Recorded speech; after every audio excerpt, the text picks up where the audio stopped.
Et à aucun moment je me suis dit que j'allais embarquer jusqu'ici quoi. Complètement fou. Quand je suis parti d'Itajaï, jamais j'aurais pensé rester 2 semaines en Antarctique. Alors là c'est du bonus mais x 1000 quoi. Faut encore profiter à bloc jusqu'au bout parce que ça, pas sûr que ça revienne 2 fois quoi. Parti l'année dernière pour sa nouvelle mission nommée Microbiome, le Tara a déjà traversé plus de 5 pays et effectué plus de 50 stations scientifiques. Se trouvant actuellement au large des côtes brésiliennes, elle étudie le monde invisible du vivant. Alors embarquez avec nous à bord de la goélette Tara pour une nouvelle aventure de plus pour les scientifiques et les marins qui rallient cette fois-ci le Brésil à l'Argentine. Donc là c'est parti pour du coup on a 10 jours de navigation, on va longer les côtes brésiliennes. On devrait arriver dans 10-11 jours à Buenos Aires en Argentine.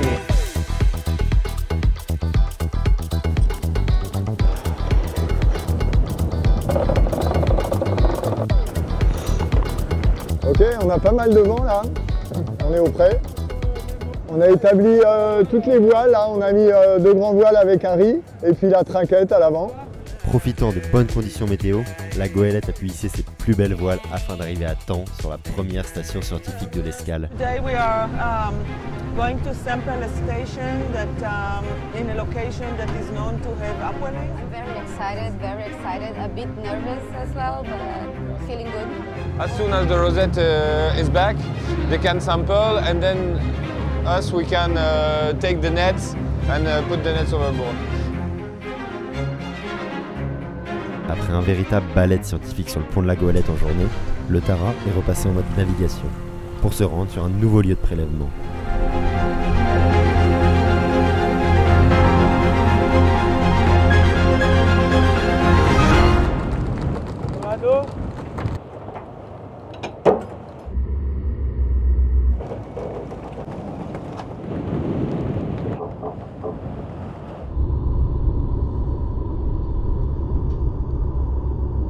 Cette jolie baleine grise de 37 mètres de long nous aura révélé aujourd'hui tout son potentiel. Alors que les scientifiques travaillent sur les échantillons de la veille, les marins, eux, reprennent le contrôle du bateau pour rejoindre le dernier lieu de prélèvement. Toujours un lieu stratégique décidé en avance par les scientifiques. We sample in the Cape of Santa Marta, that is the upwelling region. So it's going to be good to have 3 different pictures. I think I can say that. One upwelling, another very blue, and another one with river influence. So just for us to know how the community is behaving in this area, because we don't have almost nothing, I would say, from information. Après plusieurs jours de prélèvement et de navigation, l'heure a sonné pour la goélette de rejoindre son prochain port d'escale. Clap de fin sur les côtes brésiliennes, elle se rend maintenant en Argentine, à Buenos Aires. Elle reprendra le large très bientôt pour une nouvelle étape clé de cette mission Microbiome, à la chasse au coccolithophore le long des côtes argentines.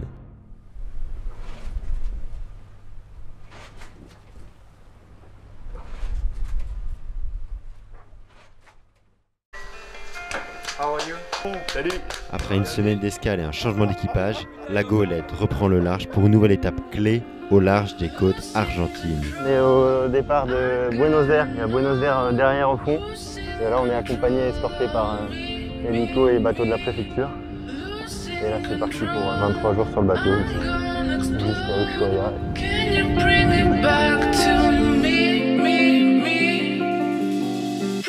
Donc a priori, nous, on a en ce moment un départ de bloom de coccolithophore tout le long du shelf. Là. Donc moi, je sais aussi bien de partir dès demain, dans le sens où on a une météo clémente, jusqu'à la première station. Et que derrière, il y a une petite descente. Pour faire simple, on part à la chasse aux coccolithophores. Ce sont des micro-algues capitales pour le bon fonctionnement du monde marin. Le retour des guerriers. Ah non, mais ça va, moi j'ai pas vomi encore. Ça va? Are you okay? Il est un peu vert. Ces micro-algues trouvent refuge seulement quand les bonnes conditions de vie sont réunies. Elles sont tellement abondantes dans certaines zones du globe qu'on est capable de les voir de l'espace. Et ça tombe bien, certains scientifiques ont observé une zone favorable plus au sud.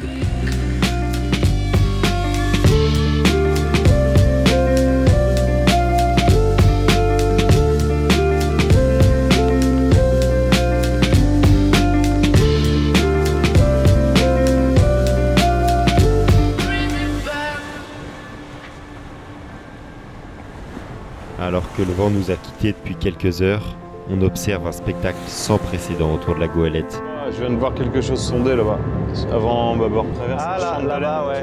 Là-bas, il y a un truc à bâbord, ouais. Regarde là, le truc noir là. Fin de matinée, juste avant de manger, il y a eu des baleines, mais de partout, quoi. C'était vraiment, vraiment incroyable.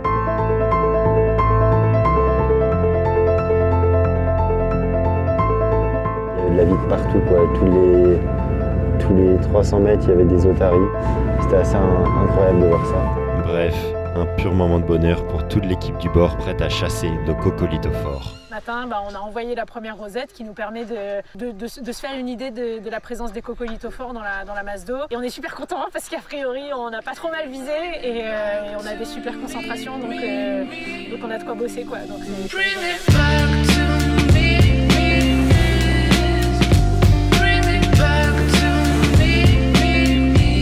donc là, en fait, on a récupéré de l'eau à 10 profondeurs différentes. Et on essaye d'établir un profil d'abondance de nos coccolithophores. Le but, c'est d'identifier là où nos coccolithophores sont les plus abondants.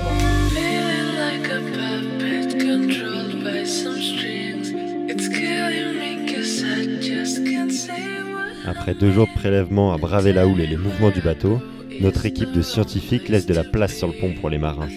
Tara remet alors cap au sud, où les scientifiques ont repéré une zone encore plus favorable pour nos microalgues.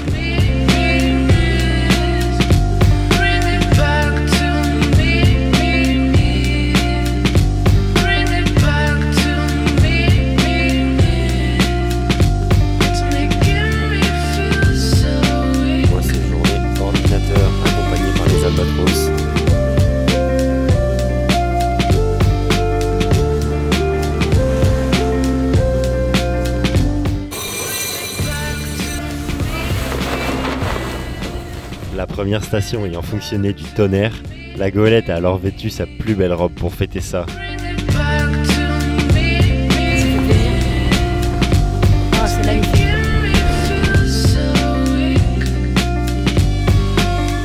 On part pour faire le Lagrangien, donc cette phase du leg où on va se mettre en dérive et suivre une même masse d'eau pendant 5 ou 6 jours. Cartes satellitaires qui nous disent où sont les coccolithophores semblent nous emmener à 2 jours plus au sud.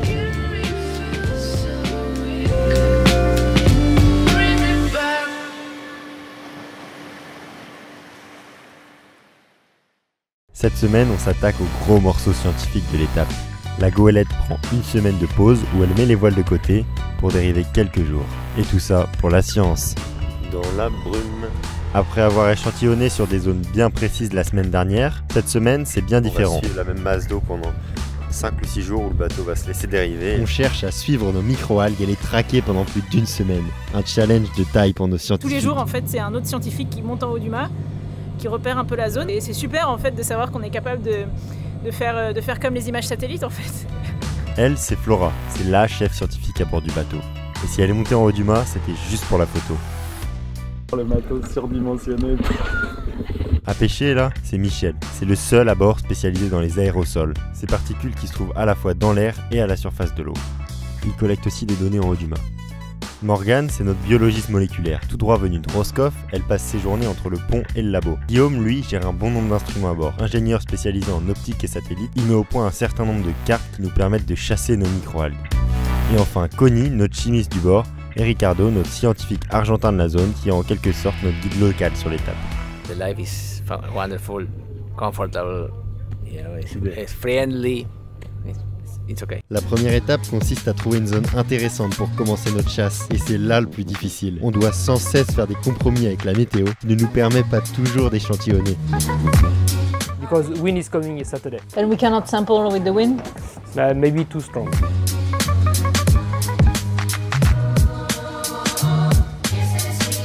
Une fois cette zone trouvée, on dépose dans l'eau des bouées munies d'un signal GPS, qui dériveront avec la masse d'eau. Vu que nous, on dérive avec le vent, même sans nos voiles, on cherche à se replacer, pour échantillonner toujours la même masse d'eau. Là on est à 21 mètres. Le premier jour, les résultats étaient plus que positifs, mais les jours suivants, plus de traces de nos cocos. Les coccolithophores gagnent la bataille, mais les scientifiques sont de plus en plus motivés à relancer la partie. Moi je pense qu'il faut la faire, ça nous fera un contrôle négatif. Ce soir on fera un conseil de crise. Hier c'était pas trop mal et là aujourd'hui ça a un peu diminué. Est-ce qu'on est en train de voir la fin du bloom, ce qui serait super, ou est-ce qu'on est un peu juste sorti de la masse d'eau et du coup entre guillemets on est un peu à côté de la plaque quoi. So there are several options, right? Either we've been following a bloom that is ending, maybe we are a bit too west. Cette nuit, je vais analyser les données du lab qui mesure en continu l'eau de surface. On va essayer de chercher un endroit où le bloom est plus important.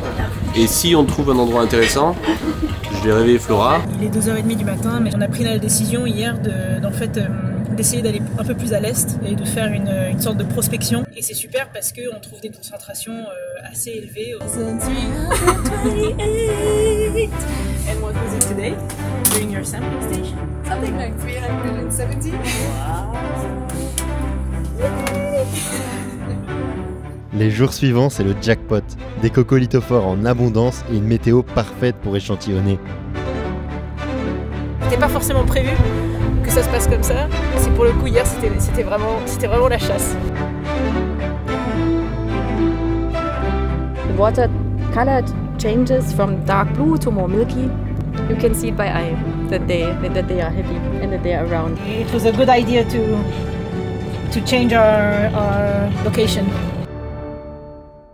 Bon, on vient d'arriver dans les 40e depuis quelques jours. Il n'y a pas de houle, il n'y a pas de vent. 40e, rougissant on va dire.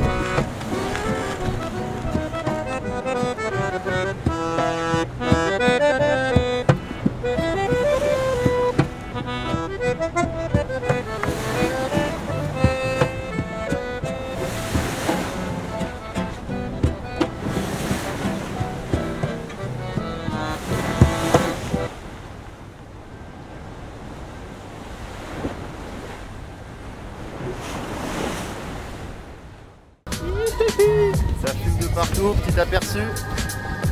Ça y est, on s'approche d'une étape clé de cette mission. Cap sur Ushuaia à la fin de la semaine.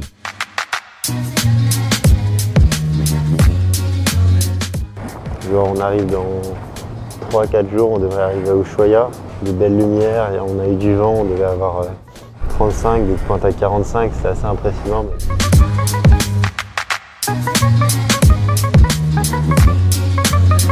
We know where is the batch.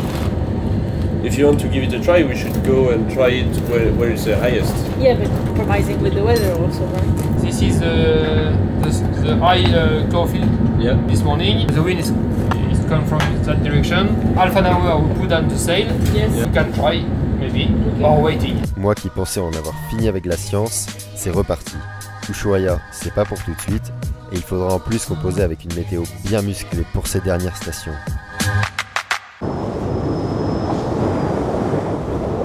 Ok, ça porte maintenant. Abordez. Voilà. Ça y est, les jours passent et la goélette met plein cap au sud, tout droit vers notre prochaine escale. Un peu juste, tu vois. T'as plus assez de longueur. Je vois ça. Donc il faut refaire. La vie d'artiste, c'est fatigant. Alors, je crois que c'est toujours pas ça. Ah non, là, non. Là. Non. Alors, je suis artiste sonore, hein, je suis pas artiste visuel. Donc, nickel. Yeah. Notre pro des nœuds, c'est Antoine, artiste à bord de Il a Taran. capté tous les sons de Taran. Toujours avec son micro à la main, il capture les sons les plus insolites. Il transforme aussi les données scientifiques en musique. Rien que ça. C'est ça, c'est les backstage. Donc, et comme on travaille dans un espace un peu exigu, c'est important que tout soit un peu à dispo. Tu vois, là, je mets mon enregistreur sur le lit. Y aller un peu instinctivement, tu vois. Je prendrais bien, même juste pour commencer, une sorte de bruit blanc ou même un enregistrement de mer, tu vois. Ce que je vais faire là, c'est prendre les images et essayer de soustraire les différences entre, comparaison pixel à pixel ou des trucs comme ça. Voir si j'arrive à faire un truc.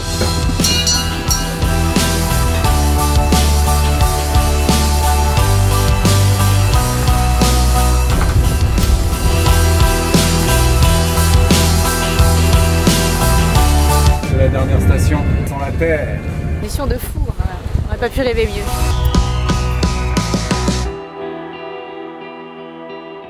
Bah ça y est, après 20 jours en mer, on voit enfin la Terre qui est juste là-bas devant. Ça fait trop plaisir quoi. Don't you hear the water rolling down the mountain, rolling montagneux, on voit de la neige ou des glaciers. C'est un beau cadeau de Noël. Tu dis que ça doit pas être beaucoup fréquenté. Hein. C'est pas beaucoup fréquenté. Ce qui est magnifique ici, c'est les arbres qui poussent comme ça avec le vent. Ouais. Ah ouais. Perfect, perfect. On retrouve la terre après 25 jours, ouais, ça c'est chouette. On s'est trouvé un petit spot pour fêter Noël.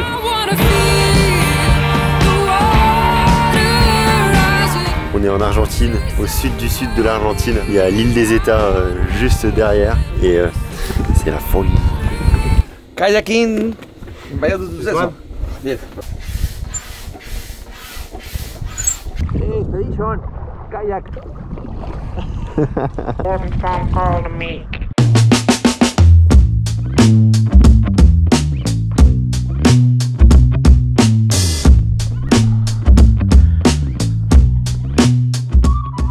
Complètement fou quoi.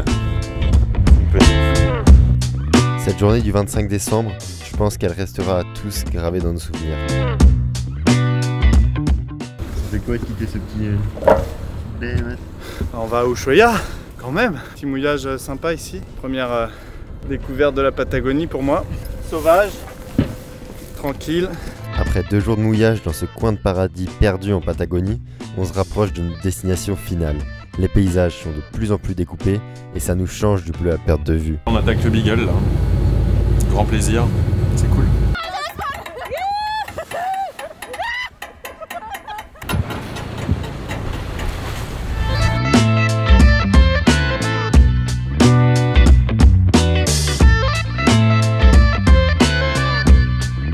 It's amazing. It was crazy. I never saw that.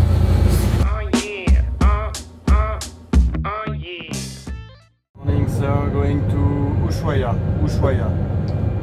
ETA to Ushuaia is 1:06 in the afternoon. 14 crew on board. 1-4. Okay, sir. Je m'étais imaginé arriver avec un beau ciel bleu, voir bien les montagnes, les détails et tout, puis on arrive dans le gris. C'est l'été, il fait 9 degrés, tout va bien. On va pas se plaindre non plus, hein. Non, on va pas se plaindre. On est là après 20 jours de mer. Beau hein. On serait dans des cartes postales qu'on n'y croirait pas.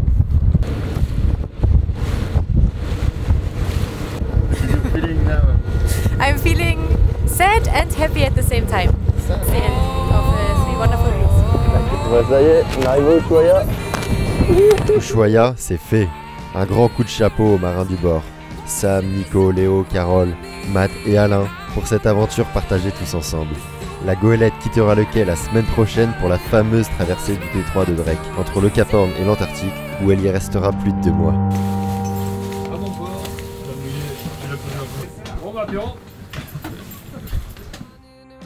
Pour le plus grand regret de tous, la chasse au coccolithophore est maintenant derrière nous.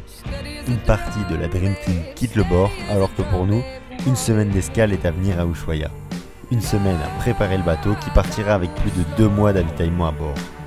Toute l'équipe est à poste, mais principalement Carole, marin cuisinière à bord de la goélette. À la fois sur le pont et en cuisine, et avec tous les repas assurés, son rôle est primordial pour le bon fonctionnement de la mission. La tête de riz partout, c'est parfait. Hein. Je passe là de dire c'est parfait, hein. On y est, ça déboule. Hein. C'est des conditions qu'on m'a dit un peu normales pour le passage. Il y a entre 6 et 10 mètres de creux. C'est un truc de malade quoi. Il y a eu jusqu'à qu'à 75 nœuds, là en ce moment il y a 60 nœuds. C'est complètement fou quoi. Ça donne limite le vertige et on voit le vent sous les vagues quoi. Là celle-là a été monstrueuse. Monstrueuse.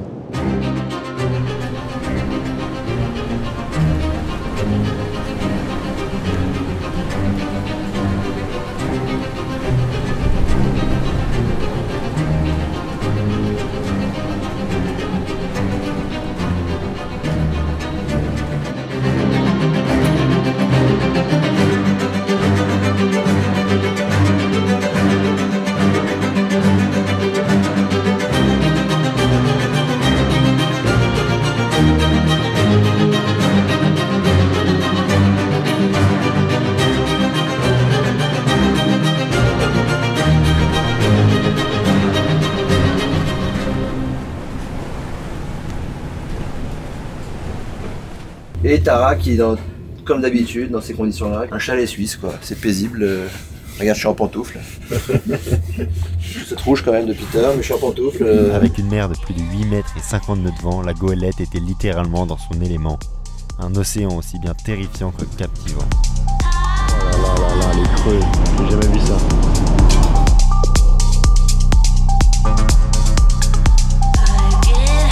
Complètement. Il y a moyen. 15, 5, 6, 16, 2, 16, 9, 17, 11, 17, 1.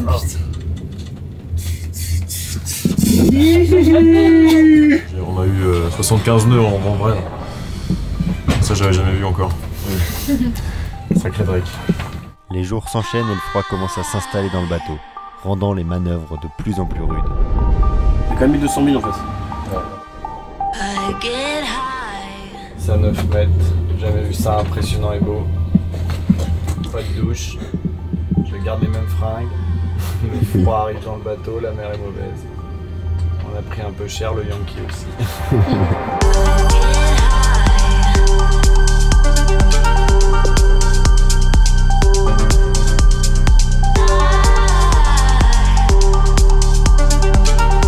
On est où là? Je vais baisser la nuit juste là pour... On peut regarder qu'on est quasiment arrivé. Et nous allons vers King George Island qui est par ici. Regarde.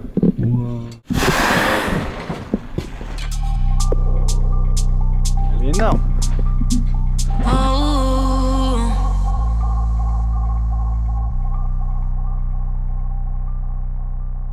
Le bateau est en panne, il n'y a plus de moteur, il n'y a pas de vent. On doit être à 30 000 des îles. La paraffine dans le carburant fait que pour l'instant on n'a plus de moteur. Donc nous sommes à la dérive, sans vent et sans moteur. Donc on essaie de faire ce qu'on peut. On n'a aucun moyen de propulsion. Ni voile, ni... Ça va jusqu'à ce soir. Forte chance. Bah, c'est l'île la plus proche. Hein. C'est beau mais hostile. 7 heures sur la goélette et on arrive sur les premières terres de l'Antarctique. Voilà la côte juste ici. C'est tout blanc et devant le premier glaçon.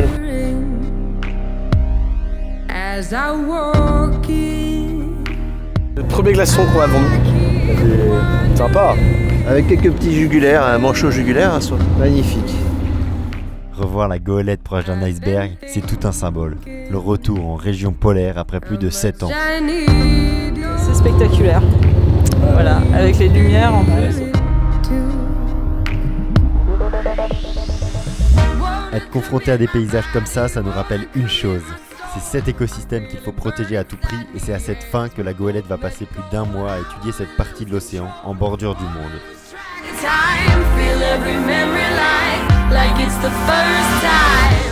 Les baleines, on a eu des icebergs, les premières couleurs incroyables. Ça va être un ancien volcan, il y a encore de la neige en haut mais on sent que c'est l'été, que ça a beaucoup fondu. On vient de poser pied sur terre. Ça sent le manchot. On se trouve au milieu d'une ancienne baleinière où se trouvaient des Norvégiens.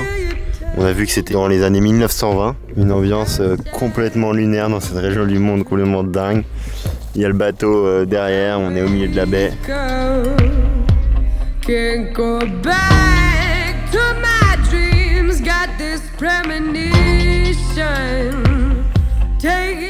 Protège du quoi? Du Grand Lab. Peut-être 100 000 manchots derrière, dans toute la vallée, partout en bas. Là sur la plage, plus loin derrière. Hallucinant, comme endroit, hallucinant.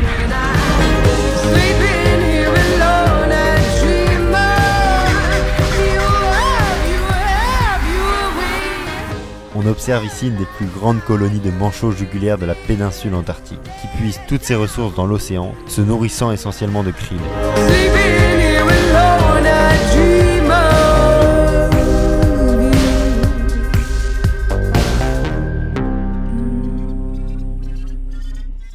J'ai ramené un petit drapeau breton, faut que je le mette là.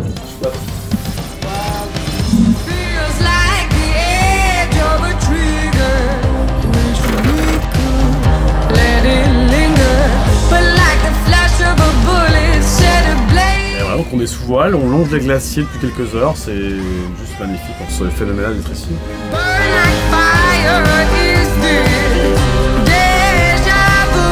En fait, on se lasse pas de contempler le paysage, là, c'est assez génial, c'est silencieux, c'est juste complètement dingue. Et entre la pointe là, et le glacier là. Baleine sur la gauche, glacier devant. Ça c'était de la manœuvre. Arrivé, enroulage, affalage, bam!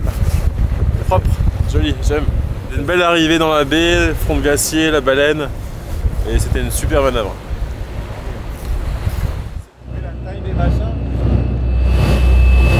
Fou hein. J'ai entendu un bout de glaçon passer contre la coque, du coup je me suis levé en me disant qu'il avait peut-être besoin d'aide. Et là, champ d'iceberg. Un truc de dingue. Ça y est, la goélette reprend son cap au sud pour plonger au plus proche des terres polaires. C'est pas mal, hein.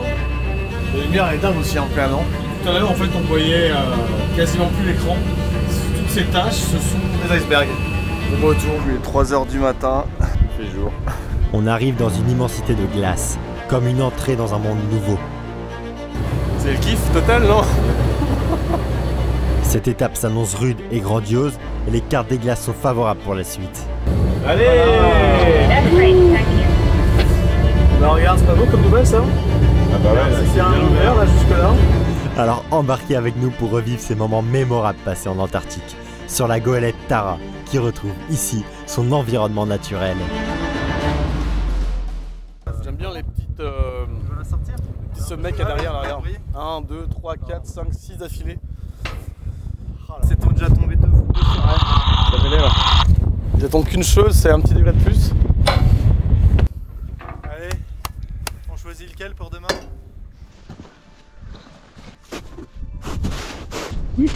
C'est bon. En vrai là il y a un super tour à faire, regarde. On va au pied, on passe au-dessus des crevasses là. Nichés autour d'une ancienne base revisitée en musée, ces manchots papous nous regardent prendre place au milieu de la baie. Nous sommes en pleine saison de reproduction et les deux parents se relayent alors pour couver les œufs et défendre les petits. Un véritable relais se met en place entre le nid et l'océan.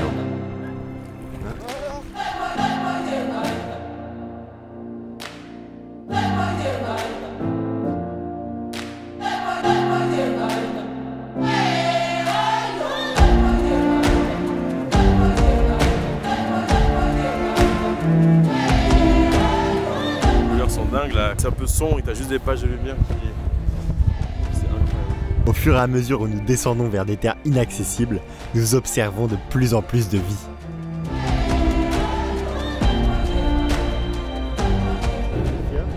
Ça sonde là-bas.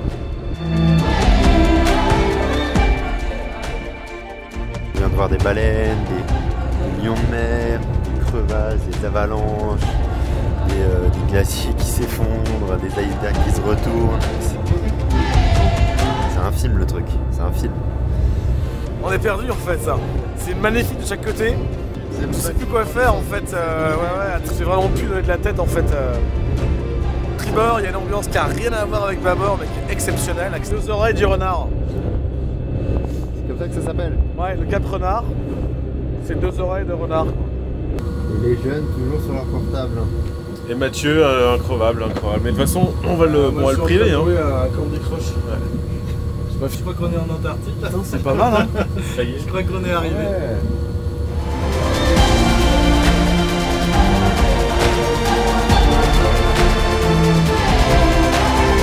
Là, c'est premier coucher de soleil qu'on a en Antarctique. Et là, derrière, les couleurs sont incroyables. Il y a les icebergs. C'est un spectacle permanent de tous les côtés. Les lumières changent tout le temps. Et c'est complètement dingue, quoi.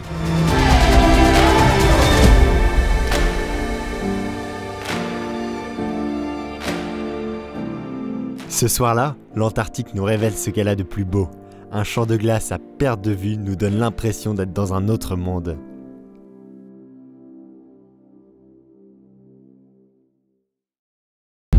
Du coup, je prépare Martin. Je prépare.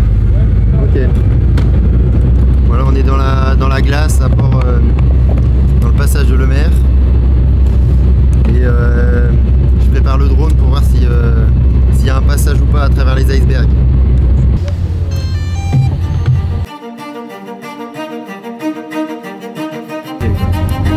Un peu de tous les côtés, ça commence à être assez dense. Ouais, on a, dans le carré, on a la photo du bateau sur le Cap Renard, enfin devant le Cap Renard. Et du coup, on est passé juste devant et ça fait drôle parce qu'en fait, je m'étais toujours demandé où avait été prise cette photo et c'est au Cap Renard, Antarctique. Alors là, ce que tu m'entends, on dirait qu'il y a un passage plus clair, il y a beaucoup plus d'eau proche de la côte.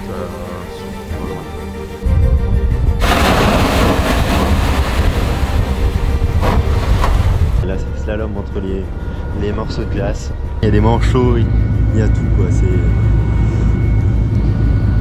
Le truc, c'est le paradis quoi. Il y a des montagnes de ce côté-là. Il y a de la vie, il y a des montagnes. Et on est sur Tara Ice. Et ça, c'est spécial. Juste au-dessus, ça fait une demi-heure qu'on est en dessous là. C'est 20 tonnes qui descendent. Faut être en machine là, tu vois, ou je sais pas, au Calaon peut-être, mais on se barrer d'ici quoi.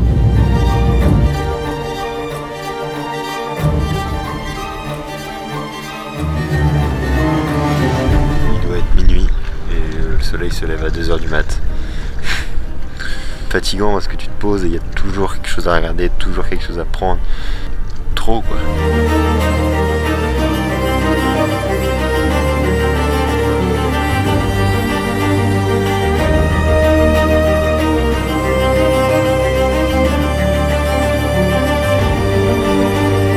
Les jours se suivent à bord de la goélette mais ne se ressemblent pas. C'est un spectacle sans fin et nous sommes loin de tout. L'Antarctique, c'est magique et ça prend aux tripes.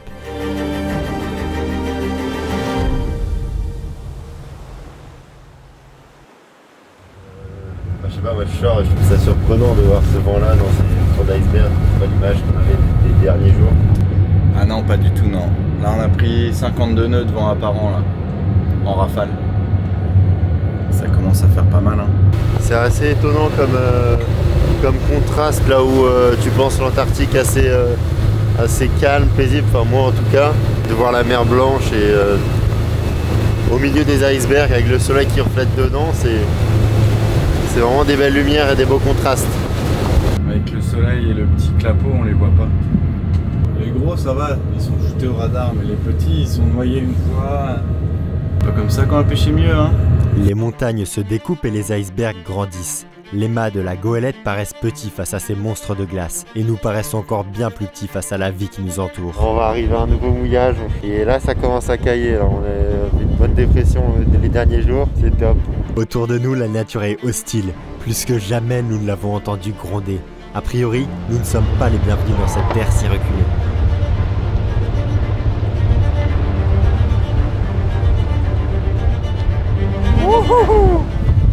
Incroyable.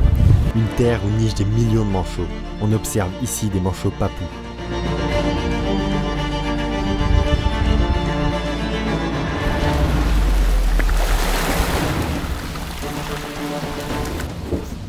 Là, juste là, devant le glaçon. On va respirer là.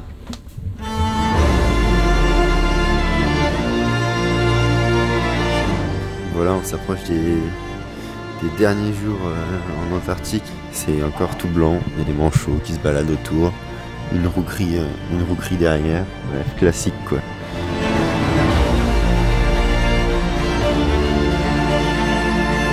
Là on se trouve dans une base chilienne au mouillage.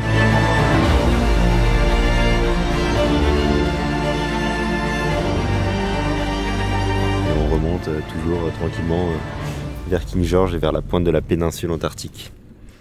Hier c'était un peu bouché, on était à Paradise Bay. Sur la traversée on a croisé de ces morceaux, ils avaient des formes pas possibles. Il y en avait un, c'était une forme de cathédrale, de forteresse, un autre avec une piscine et des super lumières assez foncées. C'est fou d'avoir eu la chance de passer 10 jours en Antarctique avec ce beau bateau orange.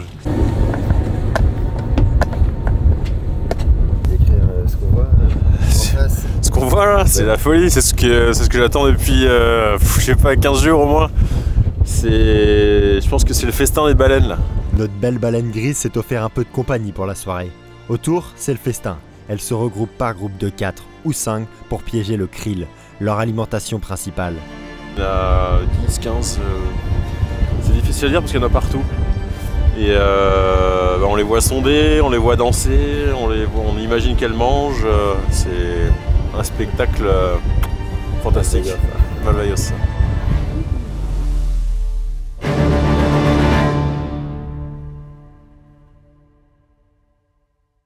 Il y a 60 nœuds là, même plus. Là on se rapproche de la terre, il y a de nouveau du vent. On est au nord, tout au nord de la péninsule antarctique. On retrouve une ambiance beaucoup plus océanique comme ce qu'on avait avant en arrivant juste après le passage de Drake. Donc c'est un beau contraste avec les derniers jours. Il y a 30 nœuds, 45 en rafale, j'ai envie. C'est toujours aussi joli.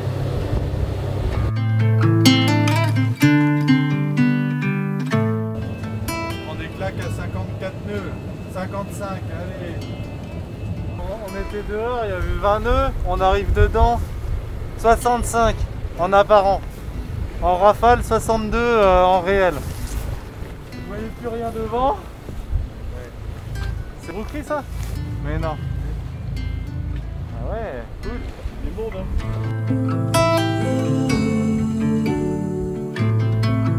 Les icebergs partout, la scène elle est magique, elle est super belle. Parti marcher en haut, il y a le bateau là-bas. C'est fou.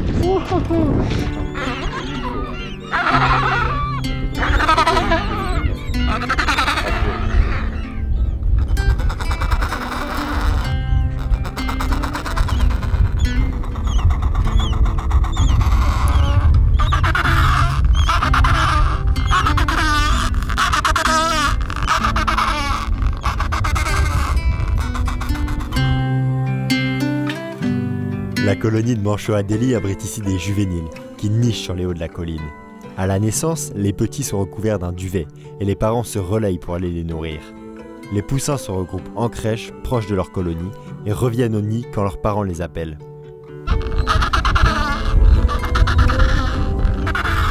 Présents sur les crèches, quelques adultes surveillent et protègent les petits des principaux prédateurs.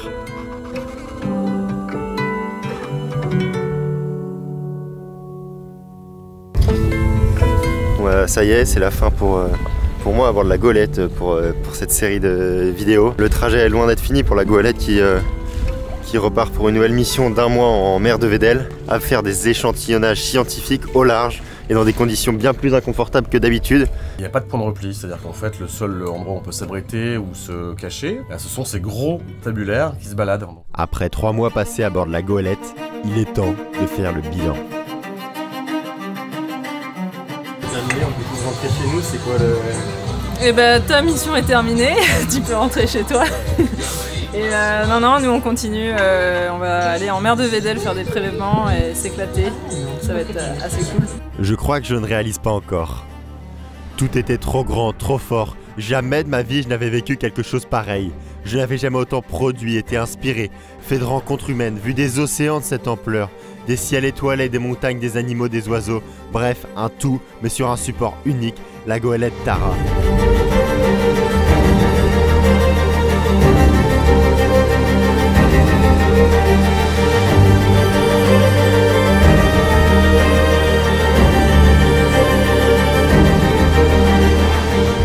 Parti d'Itajaï 3 mois plus tôt, je n'aurais jamais pensé vivre tout ça. Je me souviens bien de ce moment où j'ai aperçu les mâts oranges dans le port de la ville. Je me suis tout de suite senti à la maison. Ce bateau dégage vraiment quelque chose d'unique, un projet hors du commun et fascinant. Ciao marin.